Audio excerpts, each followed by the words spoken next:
Hello friends, ಇವತ್ತಿನ ಸಂಚಿಕೆಯಲ್ಲಿ ಏನಾಯಿತು ಅಂತ ನೋಡ್ಕೊಂಡು ಬರೋಣ ಬನ್ನಿ. ಮದುವೆಗಿಂತ ಮುಂಚೆನೇ ರಿತು ಗರ್ಭಿಣಿ ಆಗಿದ್ಲು ಅಂತ ಹೇಳಿದರೆ ಚಿಕ್ಕು ಖಂಡಿತ ತಡ್ಕೊಳ್ಳಲ್ಲ. ರಿತು ಅವಳಿಗೆ ಯಾವಾಗ ಸರಿ ಅನಿಸುತ್ತೋ ಆವಾಗಲೇ ಹೇಳಲಿ ಅಂತ ಅರ್ಜುನ್ ಯೋಚನೆ ಮಾಡ್ತಾನೆ. ಹೇಳು, ಯಾರಾದರೂ ನಿನಗೆ ಹೆದರಿಸಿ ಬೆದರಿಸ್ತಿದ್ದಾರಾ ಅಥವಾ ನನ್ನ ಮಗಳು ರಿತು ಏನಾದರೂ ಎಡ್ವರ್ಟ್ ಮಾಡ್ಕೊಂಡಿದ್ದಾಳಾ ಅಂತಾರೆ ಜಯಂತ್. ಹಾಗೇನಿಲ್ಲ ಚಿಕ್ಕು, ರಿತು ವಿಕ್ಕಿ ಪ್ರೀತಿಸ್ತಿದ್ರಲ್ಲ, ಅದನ್ನು ಅರ್ಥ ಮಾಡಿಕೊಂಡು ಅವರಿಬ್ಬರನ್ನ ಒಂದು ಮಾಡೋಣ ಅಂದ್ಕೊಂಡೆ ಅಷ್ಟೇ ಅಂತಾನೆ ಅರ್ಜುನ್, ನೀವು ಈ ಕಾಲದ ಮಕ್ಕಳು, ನಿಮ್ಮ ಮನಸ್ಸಲ್ಲೇನಿದೆ ಅಂತ ನಮಗೆ ಅರ್ಥ ಆಗಲ್ಲಪ್ಪ. ಅಲ್ಲ, ಎಲ್ಲ ಶಾಸ್ತ್ರ ಮುಗಿದು ಮದುವೆ ಆದಮೇಲೆ ಅರೆಸ್ಟ್ ಮಾಡಿಸೋದು ತಪ್ಪಲ್ವಾ? ಇದು ನ್ಯಾಯನೇನೋ? ನಾನು ನಂಬಿರೋ ಭಾರ್ಗವಿಯಿಂದನೇ ನನ್ನ ಮಗಳ ಜೀವನ ಹಾಳಾಗುತ್ತೆ ಅಂತ ನಾನು ಕನಸಲ್ಲೂ ಅಂದ್ಕೊಂಡಿರಲಿಲ್ಲ ಅಂತಾರೆ ಜಯಂತ್. ಆಗ ಭಾರ್ಗವಿ ಬಂದು ಅವ್ರ ಮಾತನ್ನು ಕೇಳಿಸ್ಕೊತಾಳೆ. ಇಲ್ಲಿ ಅಣ್ಣ ಸರಿನೋ, ಭಾರ್ಗವಿ ಸರಿನೋ, ವಿಕ್ಕಿ ಸರಿನೋ ಅಥವಾ ಕೊನೆಯಲ್ಲಿ ನೀನು ಹೇಳಿದ್ಯಲ್ಲ ಅದು ಸರಿನೋ ಅರ್ಥ ಆಗ್ತಿಲ್ಲ ಅರ್ಜುನ್. ಒಟ್ಟಿನಲ್ಲಿ ನಿಮ್ಗಳ ಜಿದ್ದಿಗೆ ನನ್ನ ಮಗಳು ಜೀವನ ಪೂರ್ತಿ ನೋವು ತಿಂತಾ. ಇಲ್ಲಿ ಅಮ್ಮ, ಅಣ್ಣ, ಅತ್ತಿಗೆ ಎಲ್ಲರೂ ಒಟ್ಟಿಗಿದ್ರೇ ಚಂದ. ಪಾಟೀಲ್ ಫ್ಯಾಮಿಲಿ ಅಂದರೆ ಜೇನುಗೂಡು ಥರ ಇರಬೇಕು. ಅದಕ್ಕೋಸ್ಕರ ಎಲ್ಲ ಸಹಿಸ್ಕೊಂಡು ನಾನು ಸುಮ್ಮನೆ ಇದ್ದೆ. ನನ್ನ ತ್ಯಾಗದಿಂದ ನನ್ನ ಮಗಳ ಜೀವನ ಬಲಿಯಾಗ್ತಿದೆ ಅಂತ ನನಗೆ ಅನಿಸ್ತಿದೆ. ಆ ನನ್ನ ತ್ಯಾಗಕ್ಕೆ ನನ್ನ ಮಗಳ ಜೀವನ ಬಲಿಯಾಗಬೇಕಾ? ಅವಳು ಗಂಡನ ಮನೆಯಲ್ಲಿ ಇರಬೇಕಾದವಳು ಇವತ್ತು ಇಲ್ಲಿ ಅಳ್ತಾ ಕೂತಿದ್ದಾಳೆ. ನನ್ನ ಮಗಳ ಭವಿಷ್ಯ ಏನು ಅಂತಾರೆ ಜಯಂತ್. ರಿತು ಖುಷಿಯಾಗಿರಬೇಕು, ಅವಳಿಗೆ ಅವಳ ಮಗುಗೆ ತೊಂದರೆ ಆಗಬಾರ್ದು ಅಂತ ಮದುವೆ ಮಾಡಿಸಿದ್ದೀನಿ. ಹಾಗಿದ್ಮೇಲೆ ತಂದೆ ಇದ್ದು ಮಗು ಅನಾಥ ಆಗೋಕೆ ನಾನು ಖಂಡಿತ ಬಿಡಲ್ಲ ಚಿಕ್ಕು ಅಂತ ಯೋಚನೆ ಮಾಡ್ತಾನೆ ಅರ್ಜುನ್ ಯಾಕೆ ಸುಮ್ಮನೆ ಇದೆಯಾ? ವಿಕ್ಕಿ ಹೊರಗಡೆ ಬರೋದಿಲ್ವಾ? ಎಷ್ಟು ವರ್ಷ ಜೈಲು ಶಿಕ್ಷೆ ಆಗುತ್ತೋ ಅಂತಾರೆ ಜಯಂತ್. ಚಿಕ್ಕು, ಹಾಗೇನಿಲ್ಲ ಚಿಕ್ಕು, ಅವನೇನು ತಪ್ಪು ಮಾಡಿಲ್ಲ ಅಂತ ಡ್ಯಾಡ್ ಮತ್ತು ಶ್ಯಾಮ್ ನನಗೆ ಸಾಕ್ಷಿ ಸಮೇತ ತೋರಿಸಿದ್ದಾರೆ. ಅವನು ನಿರಪರಾಧಿ ಅಂತಾನೆ ಅರ್ಜುನ್. ನಡೆದಿರೋದೆಲ್ಲ ನೋಡ್ತಿದ್ರೆ ನನಗೆ ನಿನ್ನ ಮಾತಿನ ಮೇಲೆ ನಂಬಿಕೆ ಬರ್ತಾ ಇಲ್ಲ. ಏನೇ ಆದರೂ ನಿಮ್ಮ ಜಿದ್ದಿಗೆ ನನ್ನ ಮಗಳನ್ನು ಬಲಿ ಕೊಡಬೇಡಿ ಅಪ್ಪ ಅರ್ಜುನ್, ಪ್ಲೀಸ್ ದಯವಿಟ್ಟು ನನ್ನ ಮಗಳನ್ನು ನನಗೆ ಉಳಿಸ್ಕೊಡಿ ಅಂತ ಜಯಂತ್ ಹೋಗ್ತಾರೆ. ಆಗ ಭಾರ್ಗವಿ ಈಚೆ ಬರ್ತಾಳೆ. ಚಿಕ್ಕು, ಅಳೋದನ್ನು ನೋಡಿದ್ಯಾ? ನೀನು ಎಂಥ ದೊಡ್ಡ ತಪ್ಪು ಮಾಡಿದ್ದೀರಾ ಅಂತ ನಿಮಗೆ ಅರ್ಥ ಆಗ್ತಿದೆಯಾ? ಎಲ್ಲ ಸರಿ ಹೋಯ್ತು ಅನ್ನೋ ಅಷ್ಟರಲ್ಲಿ ರಿತು ಜೀವನನ ಸರ್ವನಾಶ ಮಾಡಿಬಿಟ್ರಲ್ಲ. ಜೈಲಿಂದ ಬಿಡಿಸ್ಕೊಂಡು ಬರೋದು ನೀವು ಕಳಿಸ್ದಷ್ಟು ಸುಲಭ ಅಲ್ಲ ಅಂತ ನಿಮಗೂ ಗೊತ್ತು. ಅಂದಮೇಲೆ ನಾನು ರಿತುಗೆ ಏನು ಅಂತ ಉತ್ತರ ಕೊಡಲಿ ಅಂತ ಅರ್ಜುನ್ ಹೋಗ್ತಾನೆ. ಈಚೆ ರಿತು ಅಳ್ತಾ ಬೆಡ್ ಮೇಲೆ ಕೂತಿರ್ತಾಳೆ. ಆಗ ಶಕುಂತಲಾ ಅವಳ ಹತ್ರ ಬಂದು ಕೂತ್ಕೊಂಡು, ರಿತು ನೀನು ಎಷ್ಟು ದುಃಖದಲ್ಲಿದೆಯಾ ಅಂತ ನನಗೆ ಅರ್ಥ ಆಗುತ್ತೆ ಕಂದ. ನೋಡು, ನಿನ್ನ ಮನಸ್ಸಲ್ಲಿ ಏನಾದರೂ ಹೇಳ್ಕೋಬೇಕು ಅಂತಿದ್ರೆ ಈ ಅಜ್ಜಿ ಹತ್ರ ಹೇಳ್ಕೊ, ಆಗ ಸ್ವಲ್ಪ ಸಮಾಧಾನನಾದರೂ ಆಗುತ್ತೆ ಅಂತಾರೆ. ನಿಮ್ಮ ಹತ್ರ ಹೇಳ್ಕೊಂಡ್ರೆ ನೀವೇನು ಮಾಡ್ತೀರಾ ಅಜ್ಜಿ? ನನ್ನ ಕೋಪ, ದುಃಖ, ಸ್ಥಿತಿ ಎಲ್ಲದಕ್ಕೂ ಆ ಭಾರ್ಗವಿನೇ ಕಾರಣ. ಅವಳಿಂದ ನನ್ನ ಲೈಫ್ ಹಾಳಾಗೋಯ್ತು. ಬೇಡ ಅಂದರೂ ಕೇಳದೆ ಅವಳನ್ನು ಮನೆಗೆ ತಂದು ಕೂರಿಸಿದ್ರಲ್ಲ, ಮಾಡೋದೆಲ್ಲ ಮಾಡಿ ಇವಾಗ ನನ್ನ ಸಮಾಧಾನ ಮಾಡ್ತಿದ್ದೀರಾ ಅಂತಾಳೆ ರಿತು. ಈ ಆವೇಶನ ಕಡಿಮೆ ಮಾಡ್ಕೊ ಅಂತ ಅವಳ ಕೈನ ಹಿಡ್ಕೊಂಡು ನಾಡಿ ಮಿಡಿತಾ ನೋಡ್ತಾ, ವಿಕ್ಕಿ ಕೊಲೆ ಮಾಡಿದ್ದು ನಿಜ, ಅದಕ್ಕೆ ಅವನು ಜೈಲಿಗೆ ಹೋಗಿರೋದು. ಸರಿ ಅಲ್ವಾ ಕಂದ? ವಿಕ್ಕಿ ಮಾಡಿರೋ ತಪ್ಪಿನ ಬಗ್ಗೆ ಪಶ್ಚಾತ್ತಾಪ ಪಡೋದು ಬಿಟ್ಟು ಭಾರ್ಗವಿನ ಬೈತಿದ್ಯಲ್ಲ, ಇದು ಸರಿನಾ ಕಂದ ಅಂತಾರೆ ಅಜ್ಜಿ. ಆಗ ಭಾರ್ಗವಿ ಅಜ್ಜಿ ರಿತುನ ನೋಡಿ ಅಲ್ಲಿಂದ ಹೋಗ್ತಾಳೆ. ಆಗ ರಿತು ಅಜ್ಜಿ ಕೈನ ತಳ್ಳಿ, ವಾವ್ ಅಜ್ಜಿ ವಾವ್, ಇಷ್ಟಾದರೂ ಆ ಭಾರ್ಗವಿನ ವಹಿಸ್ಕೊಂಡು ಮಾತಾಡ್ತೀರಲ್ಲ. ಮದುವೆ ಆಗಿದ್ದ ದಿನಾನೇ ತವ್ರ ಮನೆಗೆ ಬಂದು ಕೂತಿದ್ದೀನಿ.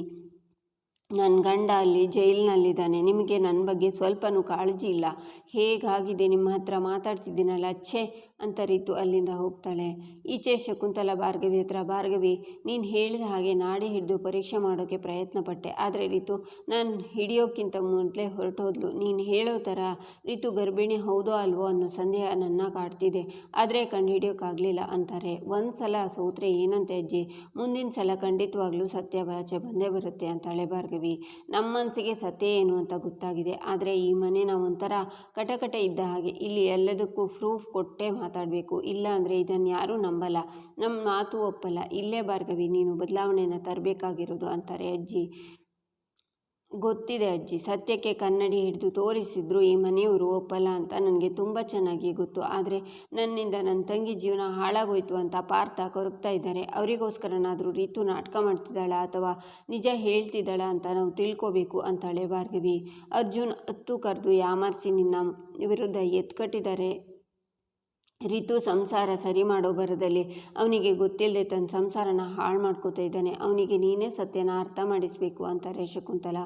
ಆದಷ್ಟು ಬೇಗ ಅರ್ಜುನ್ ಮುಂದೆ ಈ ಸುಳ್ಳನ್ನು ಬಯಲು ಮಾಡೇ ಮಾಡ್ತೀನಿ ಅಜ್ಜಿ. ನಿಮ್ಮನ್ನು ಒಂದು ಪ್ರಶ್ನೆ ಕೇಳಲ್ಲ ಅಂತಾಳೆ ಭಾರ್ಗವಿ. ಏನಮ್ಮ ಅಂತಾರೆ ಅಜ್ಜಿ. ಯಾಕೆ ನೀವು ಒಬ್ಬರು ಮಾತ್ರ ಇಷ್ಟೊಂದು ನನಗೆ ಸಪೋರ್ಟ್ ಮಾಡ್ತಿದ್ದೀರಾ? ಪ್ರತಿ ಸಲನೂ ಯಾಕೆ ನನ್ನ ಕಾಪಾಡ್ತೀರಾ ಅಂತಾಳೆ ಭಾರ್ಗವಿ. ಈ ಮನೇಲಿ ನಿನ್ನಿಂದ ಬದಲಾವಣೆ ಶುರುವಾಗುತ್ತೆ ಅಂತ ಹೇಳಿದ್ದೆ ತಾನೇ, ಅದನ್ನು ಅರ್ಧಕ್ಕೆ ಬಿಟ್ಟು ನಿನ್ನನ್ನು ಕಳಿಸ್ಕೊಡೋಕ್ಕಾಗುತ್ತಾ? ಇದು ಆರಂಭ ಅಷ್ಟೇ. ಸೊಸೆಯಾಗಿ ನೀನು ಮನೆಯಲ್ಲಿ ನಿರ್ವಹಿಸಬೇಕಾದ ಜವಾಬ್ದಾರಿಗಳು ತುಂಬಾ ಇದೆ. ಈ ಮನೆಗೆ ಸೊಸೆಯಾಗಿ ಬಂದು ಕೆಲಸಕ್ಕೆ ಹೋಗ್ತೀನಿ ಅಂತ ಹೇಳ್ತಾ ಇರೋ ಮೊಟ್ಟ ಮೊದಲ ಹೆಣ್ಮಗಳು ನೀನು. ಎಷ್ಟೇ ಓದಿದ್ರು ಸಂಬಂಧಕ್ಕೆ ಕಟ್ಬಿದ್ದು ನಾವೆಲ್ಲ ನಮ್ಮ ನಿರ್ಧಾರಗಳನ್ನು ಬದಲಾಯಿಸ್ಕೊಂಡ್ವಿ. ಆದರೆ ನೀನು ತಪ್ಪು ಅಂತ ಧೈರ್ಯವಾಗಿ ಜೆ.ಪಿ ಮುಂದೆ ಮಾತಾಡ್ತಿದ್ಯಾ. ಆ ಕೆಲಸ ನೀನು ಈ ಮನೆ ಬಿಟ್ಟು ಹೋದರೆ ಆಗೋದಿಲ್ಲಮ್ಮ ಅಂತಾರೆ ಶಕುಂತಲಾ. ತಪ್ಪು ದಾರಿಲಿ ನಡೆಯೋರಿಗೆ ಬುದ್ಧಿ ಕಲಿಸೋಕೆ ನನಗೆ ಯಾವ ಅಭ್ಯಂತರನೂ ಇಲ್ಲ ಅಜ್ಜಿ. ನೀವು ನನ್ನ ಮೇಲಿಟ್ಟಿರೋ ನಂಬಿಕೆ ಸುಳ್ಳಾಗದೇ ಇರಲಿ ಅಂತ ನಾನು ಆ ದೇವರನ್ನು ಬೇಡ್ಕೋತೀನಿ ಅಜ್ಜಿ. ನೀವು ತುಂಬ ಹೊತ್ತು ಮಾತಾಡಿದರೆ ಇಲ್ಲಿರೋ ಗೋಡೆಗಳಿಗೆಲ್ಲ ಕಿವಿ ಬಂದುಬಿಡುತ್ತೆ. ನಾನೇನು ಹೊರಡ್ತೀನಿ ಅಂತ ಭಾರ್ಗವಿ ಹೋಗ್ತಾಳೆ. ಈಚೆ ಜೆ.ಪಿ ಆಫೀಸ್ ರೂಮಲ್ಲಿ ಇರ್ತಾರೆ. ಸಾಕ್ಷಿ, ಚರಣ್ ಸಹ ಬರ್ತಾರೆ. ಆಗ ಬೃಂದಾ ಬಂದು ಮಾವ ನೀವು ಮಾಡಿದ್ದು ತಪ್ಪು ಅಂತಾಳೆ. ಮತ್ತಿನ್ನೇನು ಮಾಡಬೇಕಿತ್ತು ಅಂತಾರೆ ಜೆ.ಪಿ. ಅಲ್ಲ ಮಾವ, ನಿಮ್ಮ ಬೆನ್ನ ಹಿಂದೆ ಕೇಸ್ ನಡೆಸ್ತಾ ಇರೋ ಭಾರ್ಗವಿನ ಆಚೆ ಕಳಿಸೋದಲ್ವಾ. ಆ ಅಜ್ಜಿ ಏನೋ ಹೇಳಿದ್ರು ಅಂತ ಮನೇಲಿರೋದಕ್ಕೆ ಪರ್ಮಿಷನ್ ಕೊಟ್ಟಿದ್ದೀರಲ್ಲ ನೀವು. ಮಾಡಿದ್ದು ತಪ್ಪು ಮಾವ ಅಂತಾಳೆ ಬೃಂದಾ. ವಾವ್, ನನಗೆ ಸರಿ ತಪ್ಪು ಹೇಳೋಷ್ಟು ಧೈರ್ಯ ಬಂತ ನಿನಗೆ.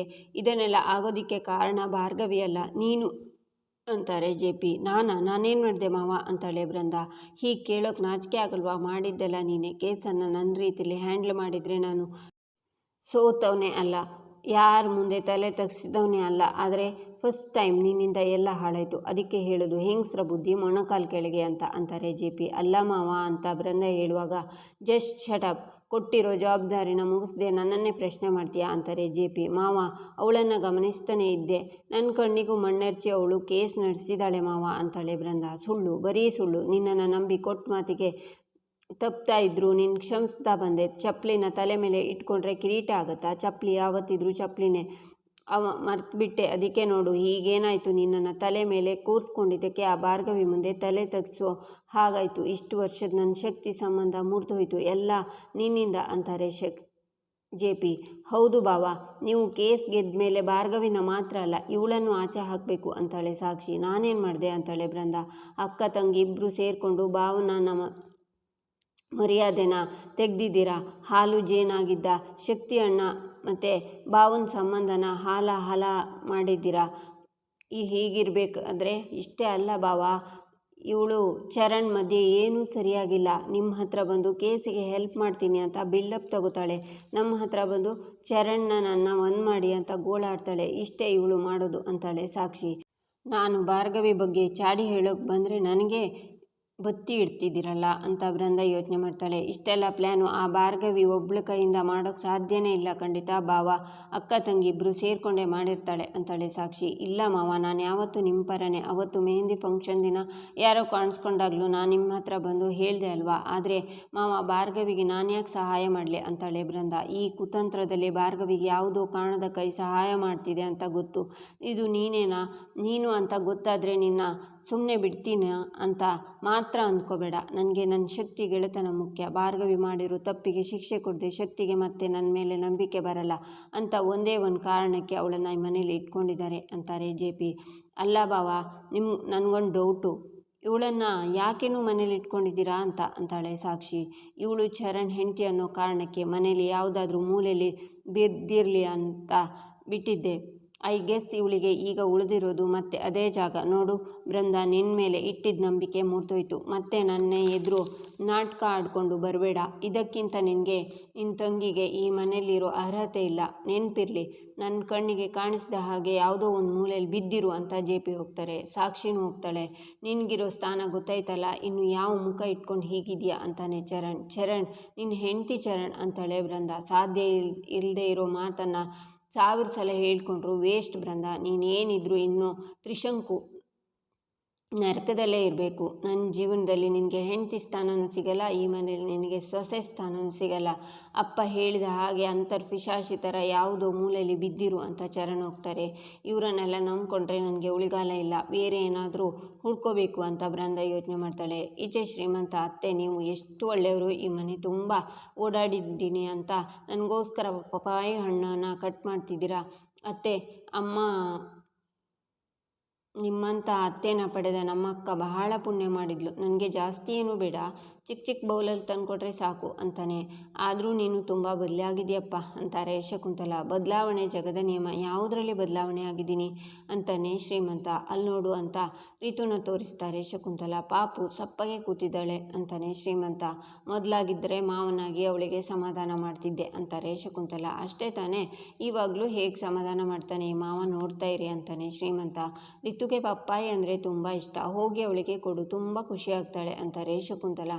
ನೋಡಿ ಈಗ ಅಂತ ಶ್ರೀಮಂತ ಅದನ್ನು ತಗೊಂಡು ರಿತು ಹತ್ರ ಬರ್ತಾನೆ. ಆಗ ಭಾರ್ಗವಿನೂ ಬಂದು ನೋಡ್ತಿರ್ತಾಳೆ.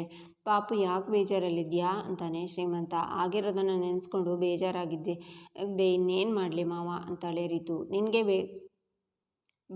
ಬೇಜಾರಾಗಬಾರ್ದು ಅಂತ ನಾನು ಏನು ತಂದಿದ್ದೀನಿ ನೋಡು, ತಿನ್ನು ಅಂತಾನೆ ಶ್ರೀಮಂತ. ಬೇಡ ಮಾವ ಅಂತಾಳೆ ರಿತು. ಏನಾಗಲ್ಲ ತಿನ್ನು, ಇದನ್ನು ತಿಂದರೆ ಶಕ್ತಿ ಬರುತ್ತೆ, ತಿನ್ನು ಅಂತ ಕೊಡ್ತಾನೆ ಶ್ರೀಮಂತ.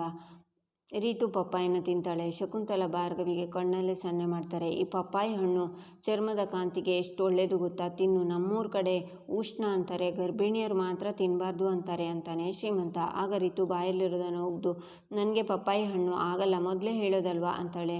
ಆಗ ಅರ್ಜುನ್ ಬಂದು, ಮಾವ ಏನಾಯಿತು ಅಂತಾನೆ. ರಿತುಗೆ ಪಪ್ಪಾಯಿ ಇಷ್ಟ ಅಂತ ತಂದುಕೊಟ್ಟೆ, ಒಳ್ಳೇದು ಅಂತ ಹೇಳಿದೆ, ಗರ್ಭಿಣಿ ಹೆಣ್ಮಕ್ಳು ತಿನ್ನಬಾರ್ದು ಅಂದ ತಕ್ಷಣ ದಬಕ್ಕಂತ ಉಗ್ದ್ಬಿಟ್ಲು ಅಂತಾನೆ ಶ್ರೀಮಂತ.